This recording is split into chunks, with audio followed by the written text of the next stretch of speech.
Before dawn had fully broken on the 5th day of the first lunar month, old Joe was jolted awake by the sound of firecrackers outside. He turned over in bed and heard his wife shouting from the yard, "Get up quickly. Today, we welcome the goat of wealth, and you're still sleeping." Still half asleep, old Joe pulled on his cotton-padded jacket and pushed open the door.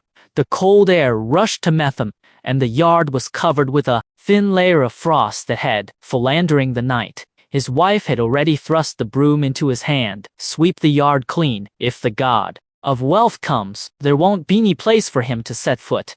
He gripped the broom and began sweeping with a swooshing sound. When he reached the gate, old Lee from next door was squatting on the steps, lighting a cigarette. He grinned at old Joe. "Old Joe, what are you asking the god of wealth to bring you this year?" "What to bring?" Old Joe straightened up, thought for a moment, and said, "Just filling my fish pond to the brim will do." Old Lee laughed heartily, smoke drifting from the corner of his mouth. "Then you'd better burn a few more incense sticks."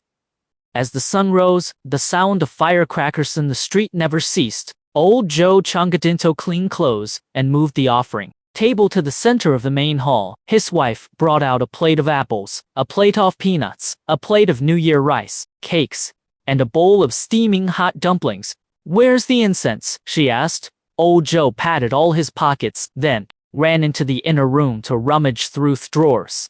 Finally, he found the bundle of red incense sticks on top of the cabinet. He took out 3 sticks, lit them from a candle, and thin wisps of blue smoke rose slowly. He knelt on the cushion, palms pressed together, and muttered, "Gods of the 5 paths, today is the 5th day of the new year. It's time for you to begin your 巡视. When you pass by our house, please come in and sit for a while, have some tea, eat a dumpling." His wife poked him from the side. "Get to the point." "Oh, right." Old Joe cleared his throat. "Bless our family with a smooth year ahead. No disease in my fish pond. My daughter getting into a good university. And my wife winning a few more rounds of mahjong." "Pa." His wife laughed and slapped him playfully.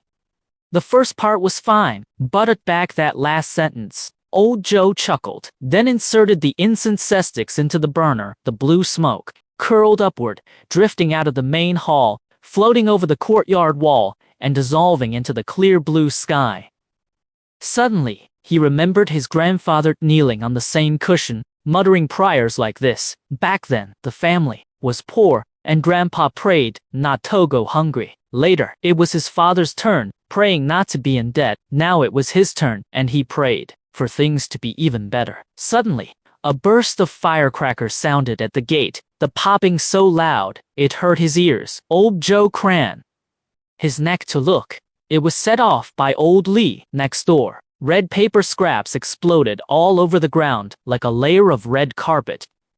He turned his head and shouted into the house, "Wife, where are our firecrackers?" Behind the door. Old Joe brought the firecrackers out, untied the string, and laid them out at the gate. He took out his lighter, squatted down, and brought the flame close. The fuse sizzled and sparked. He jumped back 2 steps and covered his ears. Crackle, pang, bang. At the moment the firecrackers exploded, he squinted, watching the red paper scraps swirling in the air, landing on the ground, landing on his shoulders, landing in the sunlight of this 5th day of the new year. The whole street was filled with the smell of gunpowder and the sound of firecrackers. Standing there, old Joe suddenly felt that this year would surely be a good one. Welcome the god of fortune.